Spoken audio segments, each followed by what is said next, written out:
Bonjour! Avant que cette vidéo commence, je vous informe que je serai présent toute la journée au Hero Festival de Grenoble demain. Si vous désirez me retrouver, suivez bien mes réseaux sociaux, Kirby54 VGR sur Twitter, je vous préviendrai lorsque je serai sur place. Et en ce qui concerne ma tenue, je n'y serai pas en Minotaur, mais j'aurai très certainement mon t-shirt de Kirby. Donc pour me retrouver, vous cherchez un blaireau qui possède un t-shirt rose. Walou! L'autre jour, j'étais en train de faire un inventaire de ma collection de jeux vidéo et vérifier si mes consoles en boîte étaient complètes ou pas. Et si tel n'était pas le cas, vérifiez si je possédais un accessoire ou la bécane en question dans un coin de ma collection et tout regrouper dans la boîte de la console afin d'éviter que ce soit trop le bordel. J'avais remarqué lorsque j'avais vérifié une console de chez Sega qu'il me manquait un petit accessoire. Impossible de mettre la main dessus dans mon bac à bordel. Si ça se trouve, lorsque je l'avais acheté en vide-grenier, je me souviens bien de ça, c'était à Loyette, je l'avais acheté à 10 € avec des jeux. Cet accessoire n'y était pas de base. Erreur de ma part. Alors j'étais parti sur eBay acheter ce fameux accessoire et je suis tombé sur un modèle générique non officiel qui se trouve juste ici. C'est en fait la Péritel de la console Saturn de chez Sega. Console sortie lors de la même génération que la PS1, la N64, mais la pipine, et elle était sortie quelques mois avant la PS1. Malheureusement, elle a fait un four contrairement à celle-ci. Elle s'est vendue à presque 10 millions d'exemplaires dans le monde, ce qui est un chiffre misérable par rapport à la PS1 qui s'est vendue à 100 millions d'unités. Cependant, elle fait tout de même un très joli score par rapport à la pipine de chez Apple. Bon, alors maintenant, nous allons vérifier cette Sega Saturn de vide-grenier si elle fonctionne bien et si ce câble RCA générique fonctionne correctement. Et si cela vous intéresse, j'ai mis un petit lien dans la description de cette vidéo si ce câble vous intéresse, s'il vous manque justement cet accessoire pour votre Saturn. En espérant que cette vidéo va vous plaire, vous regardez la chaîne YouTube Kirby54. Allez, viens par ici, la Sega Saturn. Une console qui ne m'a pas vraiment marqué, contrairement à la PS1 et la N64, puisque je ne possédais pas cette console chez moi. Les seules fois où j'avais testé un petit peu cette bécane, c'était soit chez des copains, ou soit chez justement mon cousin Nicolas qui la possédait. Ce n'est pas une surprise, le déballage pour moi, puisque j'avais déjà vérifié auparavant. C'est pour ça, je vous rappelle que j'avais acheté ce câble RCA qui n'était pas dans la boîte, mais pour vous, c'est une petite surprise. Et surtout pour les plus jeunes qui regardent cette vidéo et qui n'avaient pas découvert cette console à l'époque, puisque je vous rappelle qu'elle est sortie dans les années, en 95 chez nous. Et pour les personnes qui n'ont pas encore 23 ans, vous n'étiez pas encore nés lors de la sortie de cette console. Enfin, je parle pour Day One. Je crois qu'elle a pas fait long feu en Europe, au vu de ses ventes catastrophiques.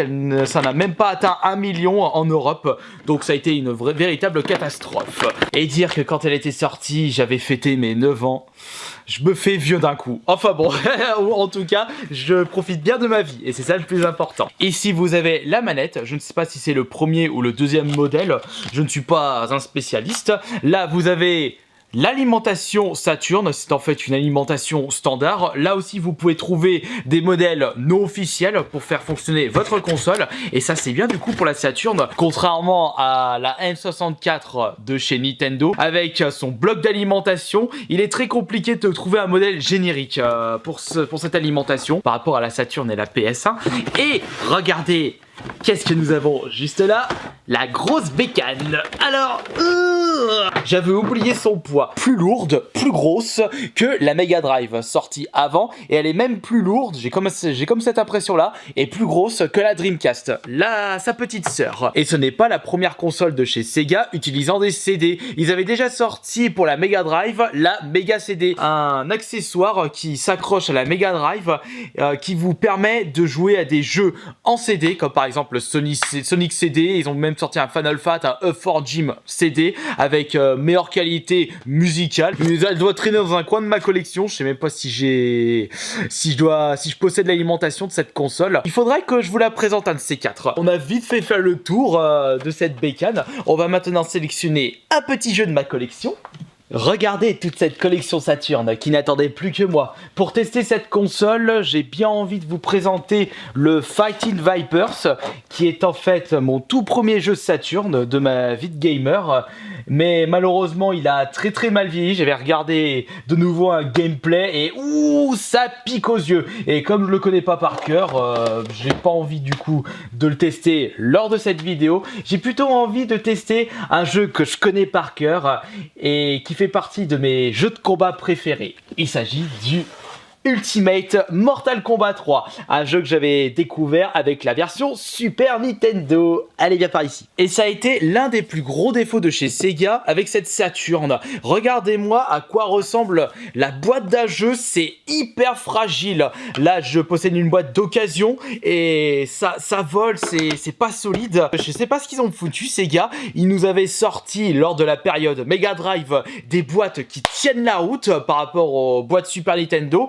Et après, ils ont fait de la merde entre les boîtes Saturn qui sont, selon moi, les plus fragiles et les jeux Dreamcast qui sont également fragiles, mais un peu moins que les boîtes Saturn. De toute façon, si on compare avec la PS1, les boîtes aussi étaient fragiles, mais moins que les boîtes Saturn. Les boîtes N64 aussi ne sont pas vraiment solides, étant donné qu'elles sont cartonnées. Maintenant, on va installer la console et tester ce fameux câble RCA. On va quand même le brancher sur le derrière, en espérant que je me suis pas trompé de modèle, ou si ça se trouve je me suis pas trompé de modèle, et c'est le vendeur qui m'a escroqué comme un sagouin. Attention, ça passe, nickel. Allez, on branche tout ça. Ce sera également la bonne occasion de redécouvrir cette Sega Saturn, sachant que je sais même plus c'était quand la dernière fois que j'avais testé cette console. Je pense que c'était en convention, mais je ne sais plus lequel. Tiens, petit aparté, j'en profite. J'étais en train de me remater un dessin animé de mon enfance qui se nomme Ernest le Vampire, sorti fin des années 80, début des années 90. C'est en fait des petits épisodes qui durent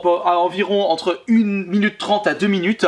Le personnage est muet, il n'y a pas de parole, mais il y a une musique assez glauque, et chaque épisode retrace un cauchemar d'Ernest. Et à la fin, il se réveille en sursaut parce que le cauchemar se termine mal. Ouais, c'est vrai que c'est un petit peu glauque, mais c'est un très bon dessin animé. Il y a la première saison qui est disponible sur YouTube. Vous tapez Ernest le Vampire. Bon, maintenant on repasse à cette Sega Saturn. Faut surtout pas que je la fasse tomber, puisque c'est en fait une très belle bécane. Je n'en possède pas en rab et que c'est très compliqué d'en trouver en vide-grenier. La dernière fois que j'en avais vu une en vide-grenier, il y avait celle-ci, et je crois 2 ans plus tard j'en avais vu une traîner, et puis c'est tout. Cette console ne court pas les rues. Normal, elle s'est moins bien vendue que la PS1 et même la N64. Attention, ça va chauffer les minettes. Elle rentre pas dedans, cette cruche. Ah ouais, je m'étais trompé de sens. Enfin, ça se trouve, c'est... Quel que soit le sens, on s'en fout. La grosse téloche 720p. Par contre, si cette console ne marche pas, je ne vais pas lui réserver un mauvais avenir. Attends, ce serait un irrespect total pour ces gars qui en ont vraiment chié durant toutes ces années à essayer de vendre correctement leur console, mais ils se sont fait bouffer par la concurrence et surtout par Sony. À ne pas confondre avec Sonic. Avec César. On va démarrer sans céder. C'est bon. Power. Ça fonctionne nickel. Bienvenue dans la 5e génération. Elle a débuté avec Sega. Et ils ont fait pareil avec la suivante, la Dreamcast. Si vous désirez un de ces 4 que je teste des consoles que je ne trouve plus en vide-grenier mais que je possède déjà dans la collection, faites-le moi savoir dans l'espace des commentaires. On va vérifier en même temps si la lentille fonctionne. Bon, j'espère que tu marches.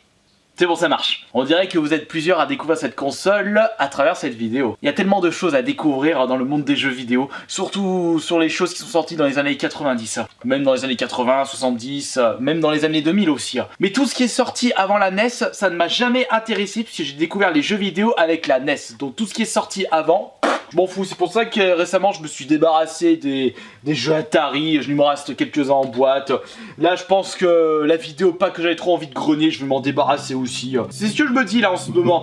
Pourquoi garder des choses qui n'ont pas bercé mon enfance? Il faut savoir qu'avant tout une collection c'est quelque chose de personnel. Faut qu'elle ait une valeur à vos yeux. Ah, la son de château. Par contre le son est nettement mieux que le son de la version Super Nintendo. Étant donné qu'on passe sur CD, ça y a un petit peu de temps de chargement. Allez, mon petit cabal. Dommage que tu aies pu dans le 10, mais t'as été remplacé par Predator. On va se mettre en novice. Même en novice dans le jeu, ils sont complètement malades les adversaires. Oh, ouais, temps de chargement. Oh, cette honte. La prochaine fois, je jouerai la version Super Nintendo. Ouais, je pense que dans le Mortal Kombat Trilogy sur PS1, il doit avoir la même chose. Bon, fais voir. On dirait que ça fonctionne. Le son, franchement, il est nettement mieux que la version Super Nintendo. Par contre, le bouton R et L de la manette, mais ils sont dégueulasses. Oh putain, j'arrive pas de jouer là. J'ai beaucoup de mal à jouer à Mortal Kombat avec la manette Saturn, sachant que j'ai l'habitude de la version Super Nintendo. Dégage. Dégage. Oh, un petit peu plus de son quand même. Dégage. Je vais essayer de faire un Fatality. Oui, c'est bon. Oh, le temps de chargement pour la Fatality. Allez, je vais t'éclater la tête. Oh non, mais c'est affreux. Les temps de chargement pour la Fatality, ça casse le rythme. Allez hop. La montgolfière géante, en plus elle était jaune. Ah, tu pouvais pas nous donner un lance-roquette comme dans Fortnite? Attends, il faut éviter que je fasse tomber la manette. Non, loading. Dégage. Hop là, pouvoir. Et voilà, petit combo 4. Boum, boum, boum. Et voilà, boum, regardez-moi ce combo. 37%. Allez. Non, on le fait une fois mais pas deux. En tout cas, tu fonctionnes parfaitement et ce câble générique trouvé sur eBay fonctionne également parfaitement. Donc, je vous rappelle que j'ai mis un petit lien dans la description de cette vidéo. Si vous êtes intéressé par ce câble, vous pouvez également passer par ce lien et taper dans la barre de recherche câble non officiel d'une console que vous possédez mais vous ne possédez pas le câble officiel. Ça vous coûtera 2 voire 3 fois moins cher que le câble officiel. Après, comme d'habitude, vous faites ce que vous voulez de votre argent. Et si un jour j'ai envie de découvrir un jeu de ma collection Saturn que je n'ai toujours pas testé, je saurai quoi faire. Allez, on se dit à demain pour une prochaine vidéo. Ciao.